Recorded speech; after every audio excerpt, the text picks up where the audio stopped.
Hello friends, welcome to Shri Tamil channel.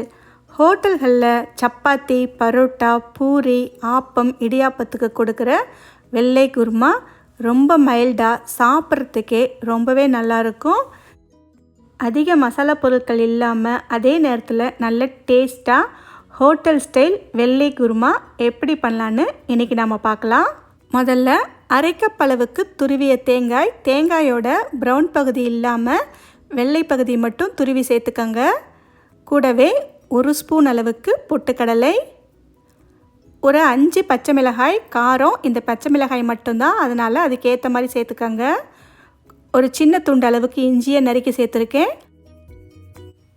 ஒரு 5 பல் பூண்டு சேர்த்துக்கங்க. அரை ஸ்பூன் அளவுக்கு சோம்பு சேர்த்துக்கலாம். ஒரு 5 முந்திரி, ஒரு 5-6 சின்ன வெங்காயம், ஒரு சின்ன துண்டு பட்டை, ஒரு கிராம்பு, ஒரு ஏலக்காய். இப்போ இது எல்லாத்தையும் சேர்த்து நல்லா எந்த அளவுக்கு உங்களால் மைய அரைக்க முடியுமோ அந்த அளவுக்கு இந்த மாதிரி அரைச்சி எடுத்துகிட்டு வந்துடுங்க. அவ்வளவுதான், நமக்கு பேஸ்ட் ரெடி ஆகிடுச்சு. இது அப்படியே இருக்கட்டும். அடுத்து ஒரு பாத்திரத்தில் 2 டேபிள் ஸ்பூன் எண்ணெய் சேர்த்துக்கங்க.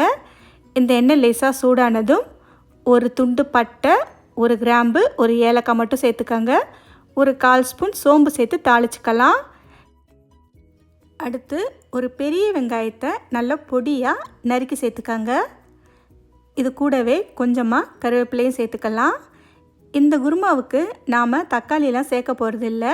இந்த வெங்காயம் மட்டும் லேசாக வதங்கி வந்தால் போதும். வெங்காயம் லேசாக வதங்கி கண்ணாடி பதம் வரட்டும். ரொம்ப நிறம் மாறணும்னு அவசியம் இல்லை.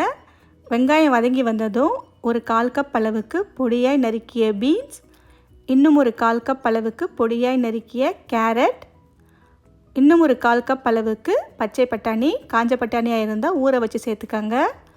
கடைசியாக உருளைக்கிழங்கை தோலை உரிச்சிட்டு பொடி பொடியாக இந்த மாதிரி நறுக்கி சேர்த்துக்கங்க. உருளைக்கிழங்கு மட்டும் கொஞ்சம் அதிகமாக ஒரு அரை கப்லேருந்து 3/4 கப் வரைக்கும் சேர்த்துக்கலாம். இப்போ இந்த காய்கறிகளை எண்ணெயிலேயே 1 நிமிஷத்துக்கு மட்டும் லேசாக வதக்கி விட்டுக்கங்க. அடுத்து இதில் நாம் அரைச்சி வச்ச தேங்காய் பேஸ்ட்டை சேர்த்துக்கலாம். இப்போ இந்த பேஸ்ட்டு கூடயே தேவையான அளவு தண்ணி ஒரு 2 கப்லேருந்து 2.5 கப் வரைக்கும் நாம் சேர்த்துக்கலாம். தேங்காய் எல்லாமே அரைச்சி சேர்த்துருக்கோம், அதனால் இது சட்டுன்னு கட்டிப்படும். காய்கறிகள் வேகிறதுக்கும் தண்ணி தேவைப்படும், அதனால் அதுக்கேற்ற மாதிரி தண்ணி சேர்த்துக்கங்க. தண்ணி சேர்த்து ஒரு முறை நல்லா கலந்து விட்டு கன்சிஸ்டன்சி சரியாக இருக்கான்னு செக் பண்ணி பார்த்துக்கங்க. இந்த சமயத்தில் தேவையான அளவு உப்பு சேர்த்துக்கலாம். கூடவே ஒரு 1/4 ஸ்பூன் அளவுக்கு சர்க்கரை சேர்த்துக்கங்க. அடுப்பை மீடியம் ஃப்ளேமில் வச்சு கொதிக்க விடுங்க. காய்கறிகள் வெந்து வரணும். நாம் எல்லாத்தையுமே பச்சையாக அரைச்சி சேர்த்துருக்கோம், அதோட பச்சை வாசனையும் போகணும். ஒரு 10 நிமிஷத்துக்கு மீடியம் ஃப்ளேமில் வச்சு கொதிக்க விட்டிங்கன்னா சரியாக இருக்கும். காய்கறிகள் ரொம்ப மசிஞ்சு வேகக்கூடாது, ஓரளவுக்கு சாஃப்டாக வெந்து வந்தால் தான் டேஸ்ட் நல்லாயிருக்கும் நமக்கு. இப்போ நீங்கள் இதை குக்கரில் செய்கிற மாதிரி இருந்துச்சுன்னா குக்கரில் சேர்த்து மூடி போட்டு ஒரு 2 விசில் ஹை ஃப்ளேமில் வச்சு எடுத்துக்கங்க, சரியாக இருக்கும். ஒருவேளை கொதிக்கும் போதே உங்களுக்கு தண்ணியாக இருக்கிற மாதிரி தெரிஞ்சதுன்னா ஒரு சின்ன ஸ்பூன் அரிசி மாவை கொஞ்சமாக தண்ணியில் கரைச்சி இதில் சேர்த்து நல்லா கொதிக்க விடுங்க, எல்லாமே சரியாயிடும். இப்போ பார்த்திங்கன்னா காய்கறிகள் நல்லா வெந்து பச்சை வாசனையும் போயிடுச்சு. இப்போ ஸ்டவ் ஆஃப் பண்ணிவிட்டு நறுக்கிய கொத்தமல்லி இலை சேர்த்துக்கங்க. கடைசியாக 1 ஸ்பூன் அளவுக்கு லெமன் ஜூஸ் சேர்த்துக்கங்க. லெமனை லேசாக புழிஞ்சு விட்டுக்கங்க. நாம் கொதி அடங்கினதுக்கப்புறம் தான் சேர்க்கணும், கொதிச்சுக்கிட்டே இருக்கும்போது சேர்க்கக்கூடாது. இப்போ இதை சேர்த்து ஒரு முறை நல்லா கலந்து விட்டுக்கலாம். அவ்வளவுதான், ரெஸ்டாரண்ட் ஸ்டைலில் வெள்ளை குருமா சூப்பராக ரெடி ஆகிடுச்சு. சப்பாத்தி, பூரி, பரோட்டா, இடியாப்பம், ஆப்பம் அப்படின்னு எல்லாத்துக்குமே அட்டகாசமாக இருக்கும்.